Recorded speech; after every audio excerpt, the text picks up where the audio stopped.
السلام علیکم ورحمۃ اللہ وبرکاتہ۔ بسم اللہ الرحمن الرحیم۔ الحمد للہ والصلاة والسلام علی رسول اللہ وعلی آلہ واصحابہ اجمعین۔ محترم سامعین کرام، میرا موضوع ہے قرآن کی مختصر تفسیر، پارہ نمبر 22۔ ہم شروعات کریں گے سورہ احزاب سے۔ حزب کی جمع احزاب ہے۔ یہ ایک غزوے کا نام ہے، جنگ کا، جہاں بہت ساری جنگی ہوئی، جنگ بدر، جنگ احد۔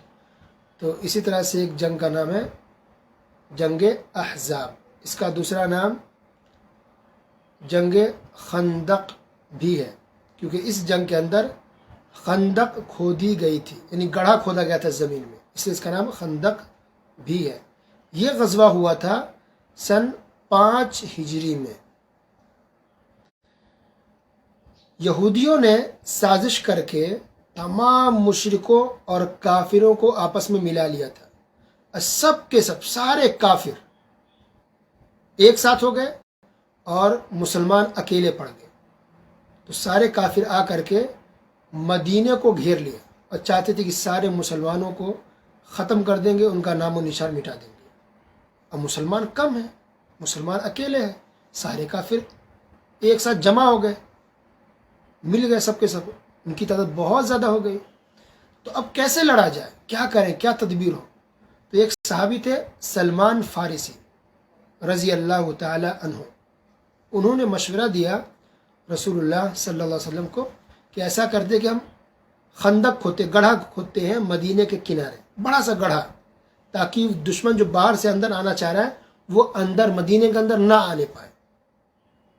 تو یہ مشورہ پسند آیا، تو گڑھا کھودا گیا مدینے کے کنارے، تاکہ دشمن باہر سے اندر انٹری لینے نہ پائے۔ تو بڑا سا گڑھا کھودا گیا، مشین نہیں تھی، بلڈوزر تو آج ہے نا، کچھ نہیں تھی، تو ہاتھ سے ہی کھودنا تھا۔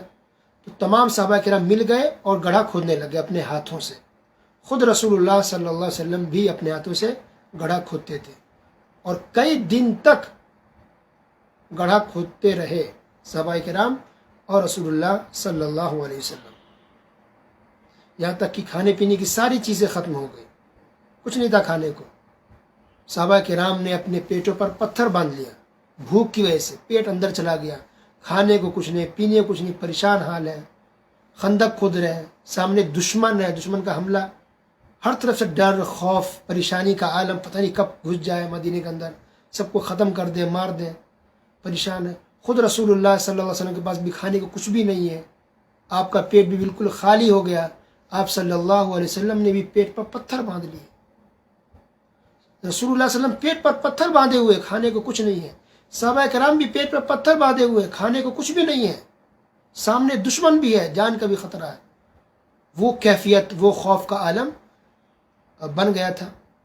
لیکن اللہ عز و جل نے کس طرح مدد فرمائی، دیکھیے کہ اللہ تعالیٰ نے آندھی بھیج دی، تیز و تند ہوا، آندھی، طوفان، اور دشمن جو خیمہ لگائے ہوئے تھے، تمبو گاڑے ہوئے تھے لڑنے کے لیے، اللہ نے سب کو اکھاڑ دیا ہوا کے ذریعے۔ اس کی دیگیں اکھڑ گئی، پلٹ گئی، اس کے تمبو اکھڑ گئے، ادھر ادھر تتر بتر ہو کر کے رہ گئے، اور پھر اللہ نے فرشتوں کو بھی بھیجا، اور اس طرح سے دشمن بھاگ گئے۔ تو مسلمان جیت گئے بغیر لڑے ہوئے، لڑنے کی بھی ضرورت نہیں پڑی، نوبت نہیں آئی، اللہ تعالیٰ نے خصوصی اپنی مدد سے ایسے ہی جتا دیا۔ اللہ اکبر۔ تو کہتے ہیں نا کہ انسان کا بھروسہ اللہ پر اگر ہو تو اللہ کی مدد ایسے آتی ہے کہ انسان سوچ بھی نہیں سکتا، پر انسان کا کام کوشش کرنا ضرور ہے۔